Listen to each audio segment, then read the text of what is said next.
नहीं होगी। ठीक है, डेप्थ ऑफ सोइंग। उसके बाद आ रहा है सोइंग, यानी कितनी गहराई में हमें अपने बीज को बोना चाहिए।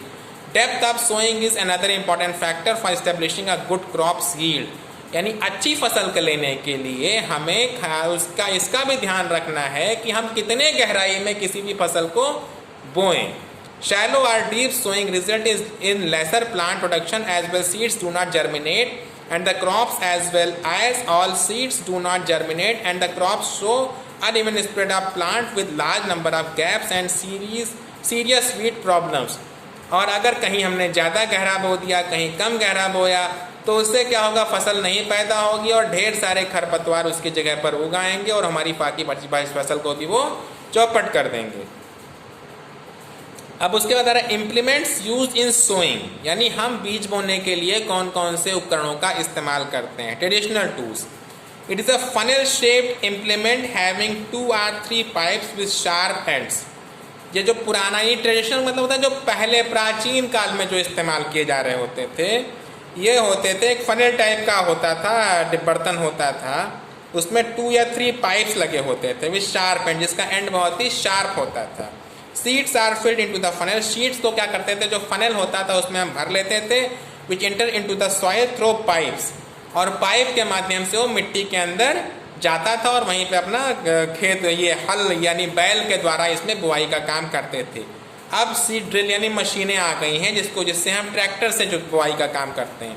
अ seed drill has long tubes which are connected at the top with a funnel. The seeds are put in the funnel, the seed drill tied to the back of the tractor। यानी अब जो seed drill की जो मशीनें आ गई हैं बीज बोने की, उसमें लॉन्ग ट्यूब होती है जो कि कनेक्ट टॉप से कनेक्टेड होती है, उसमें फनल लगा होता है।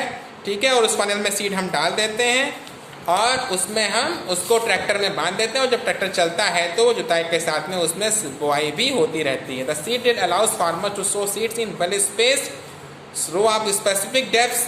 उसमें क्या है भाई, जो एक उसका जो होता है बिल्कुल स्पेसिफिक रो होता है, वो डिस्टेंस आपस में बराबर होता है, गहराई बराबर होती है। मशीन से जब कोई भी काम होता है तो वो एकदम उसकी जो गहराई है वो बराबर होगी, ना उसमें कम होगा ना ज़्यादा होगा, गैपिंग भी बराबर होगी।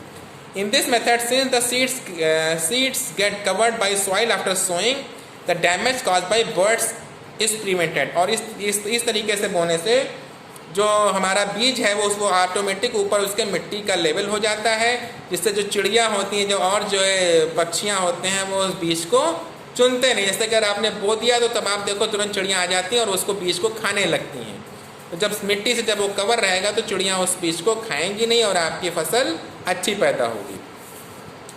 Methods used in sowing.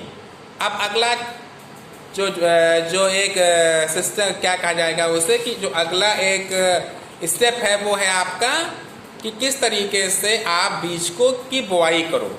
Broadcasting, this is an ancient methods of sowing.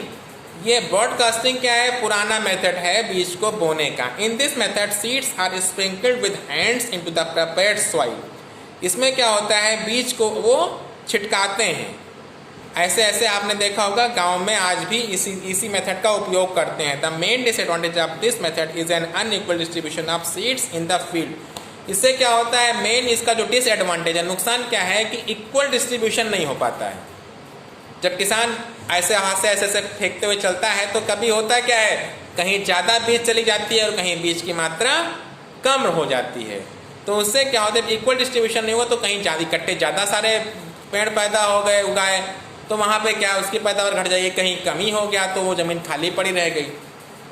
तो इस तरीके से इसका डिसएडवांटेज है। Transplantation, in certain types of crop the seeds are not directly sown in the field. कुछ फसलों में सीधा बीज को नहीं बोते हैं, ठीक है। Instead they are sown in nurseries and then the seedlings are transferred to the field. तो पहले क्या करते हैं, नर्सरी तैयार करते हैं। तैयार करते हैं नर्सरी, जैसे कि धान का जो अभी आपका सीजन आने वाला है, सबसे पहले किसान नर्सरी तैयार करता है। नर्सरी में बीज बोता है और बीज बोने के बाद में जब नर्सरी उसकी तैयार हो जाती है फिर उसको वो क्या करता है, उसकी बुआई करता है। This process is known as transplantation. इस प्रोसेस को हम ट्रांसप्लांटेशन के नाम से जानते हैं। Transplantation is common in the cultivation. अब पैडी एंड वेजिटेबल्स, जो ट्रांसप्लांटेशन होता है वो सबसे अधिक जो है जो कॉमन है वो पैडी यानी धान में और वेजिटेबल्स में। देखो आप गोभी का जो पेड़ होता है उसको क्या करता है किसान, पहले नर्सरी तैयार करता है, नर्सरी तैयार करने के बाद उसको खेतों में उसको ट्रांसप्लांट करता है। During transplantation seedlings are planted in well prepared fields at proper distance in rows. It ensure that only healthy plants are transfer to the field. और ये भी उसमें ध्यान रखता है कि जो हेल्दी जो प्लांट कमज़ोर होते हैं, नर्सरी तैयार किया, जो कमज़ोर हैं या जो बीमार दिखते हैं उनको निकाल कर फेंक देता है, और जो अच्छे प्लांट होते हैं उन्हीं को ट्रांसप्लांट कर उन्हीं की वो क्या कहते हैं बुआई करता है। तो ठीक है बच्चों, आज ये आपका आधे घंटे का लेक्चर है। ज़्यादा अभी चैप्टर पढ़ा दूंगा तो आपका अपलोड होने में प्रॉब्लम होगी। इसे मैं आपके YouTube पे डालूंगा क्योंकि इतना बड़ा वीडियो आपका उस पर व्हाट्सएप पर नहीं आएगा। तो अब मैं YouTube की लिंक भेज दूंगा, उस लिंक को आप सब्सक्राइब कर लेना, बेल आइकन दबा देना, जिससे कि दोबारा जब मैं वीडियो अपलोड करूं तो आपके YouTube पर आ जाए। Okay, thank you, bye.